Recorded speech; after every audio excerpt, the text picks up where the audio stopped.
And so here's how this kind of fits into what we call the flow of funds. Right now you've got an operating loss, and then we add back depreciation, your non-operating revenues, and we come up with your net pledged revenues, which are $3.4 million. Then the first thing that gets paid from that money is your revenue bond debt service. And you can see that would go from $1.5 million to about $833,000 by refinancing the 2004 bonds. Then you've got the general obligation revenue bond. That's the 2008 and 2011 debt service. That number doesn't change. We're not affecting any of those bonds.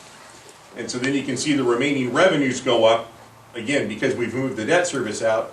You've got the other revenues, which again I think primarily is sales tax, but there's other things that flow into that, which brings you to your total available revenues to make the payments on these refunding bonds, which would be approximately $550,000, $560,000 a year.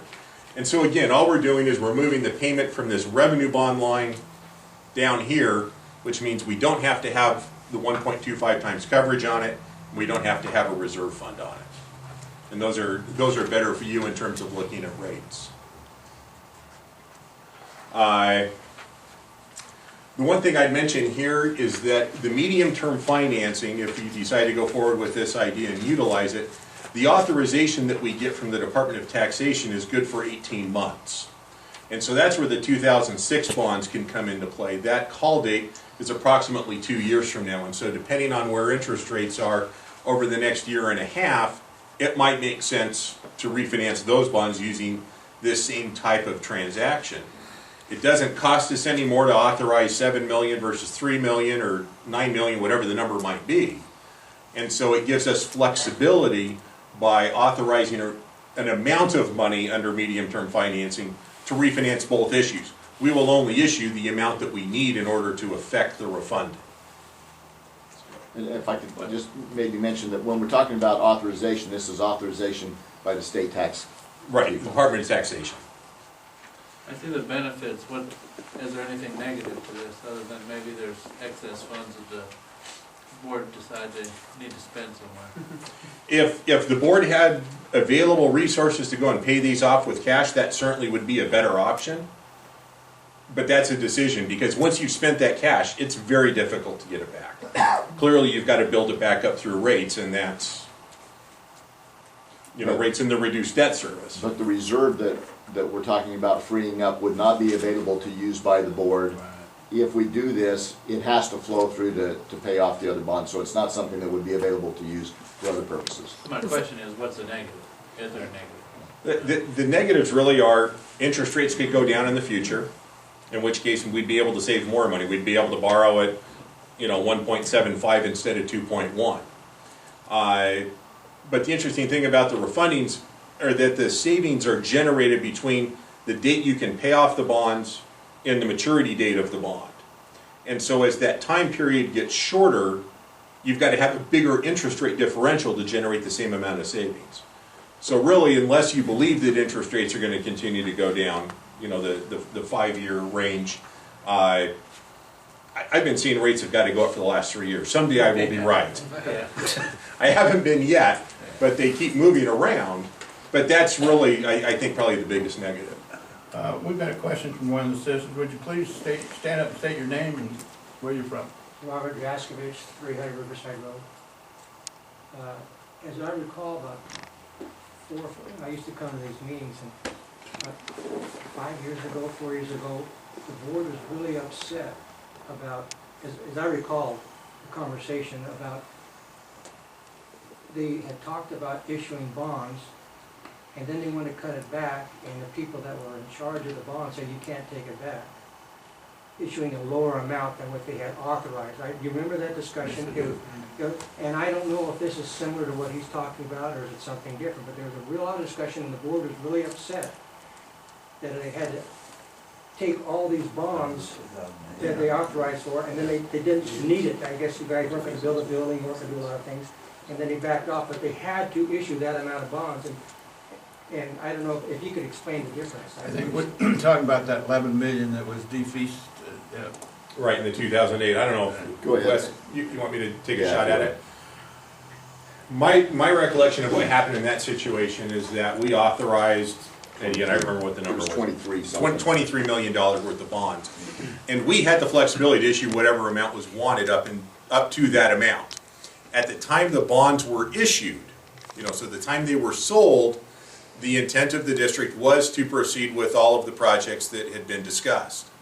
After the bonds were sold, the real estate market changed, projects changed, and those projects were no longer going to be done.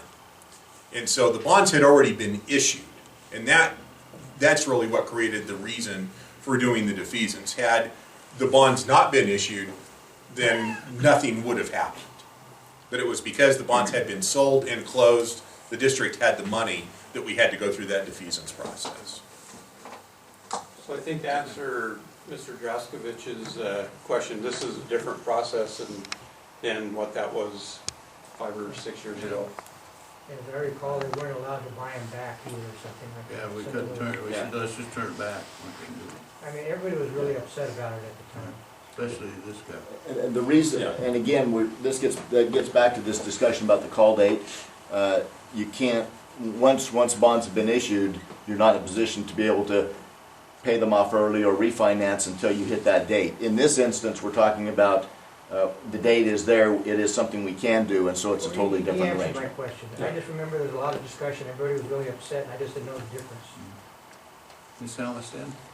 The $475,000 you referenced in the reserve fund, did I hear you, do I understand you to say that that is not available for the board to spend in any other way? Yeah, it's bond reserve. Those funds are reserve funds, and they're not available. They're held in an account by Wells Fargo, used only for the payment of bonds. If we were to come up short with funds to make bond payments, that's what it would be used for. Okay, So that's what that reserve is about at this point in time. okay. So the authorization process would be that the board, if they choose to do so, would direct us to move forward with this. If that happens at your next meeting, I guess it would be, we would have a public hearing and you would adopt what we call an authorization resolution. And in advance of that, a notice would be published in the paper for the public hearing. That's part of the statutory requirements. We submit financial information, we submit the resolution, minutes of the public hearing to the Department of Taxation. They approve the financing, your ability to pay it back. Once that happens, it comes back to you to adopt a bond ordinance. At that point in time, we would have bids in hand to refinance the bonds. We'd be able to tell you what the interest rate is, what the savings are, who that winning bidder is. If that gets approved, we spend the next 2 to 3 weeks locking everything up, getting all of the documents done and signed, and then we close. And then you are paying, again, hopefully at a 2% interest rate instead of something closer to 4%. What's the current interest rate? 3.82 is on the one that we're talking about taking care of right now. Is there any questions from the board? I have one quick one on Sure. this reserve fund. It's in there only for the bond. Once the bonds are paid off, do we get that money? Yes, basically, if you let it run its course, I think the last maturity for bonds secured by the reserve fund is 2027. 6 or 7. something like 26 or 27, the state revolving fund bonds. Then typically what is done is the reserve fund money is used to make the last payment. And so instead of you using revenues, alternatively, you could use the revenues, and then since the bonds are gone, that money would then become available to the district to use. But it would have to be used for capital projects since it originally came from bonds. What's this gonna cost us? The estimated issuance costs are about $65,000. I thought I seen that here somewhere. Yeah, I think it was it's in that comparison, it's like the second to last line, I That one believe, right there. Mr. Nolan. And again, I mean, that's an estimate, but that should be pretty close One more back. to what it is. And those costs are contingent, so I mean, if the deal doesn't happen, you don't have to worry about paying those. And the other side of that is that Oh, 68,000, sorry. that issuance cost, when we talk about the net savings, reflects that cost having been spent. Right. So the savings is after we've paid that, we still are saving $117,000 present value. Yeah. You're not getting sales. Really saving us some money, that's what we're looking Yeah, for. yeah. Yeah, that's not make a Kind of a no-brainer to me. Okay, Any comment, public comments?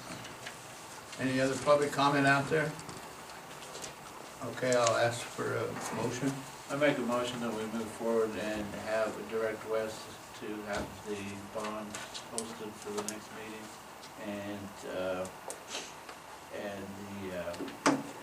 whatever else needs to be done, to have the presentation done, the public meeting done to restructure the bond or refinance the bond. Are you gonna put in there, Marty's gotta get it under 2% though? Oh, don't tell my hands that much. I need to come back with a 205 and then not be able to take it. Yeah. I'll second that. Okay, I have a motion second, all those in favor, raise your right hand. That's five in favor, motion carries. Thank you. All right, thank you. Appreciate it.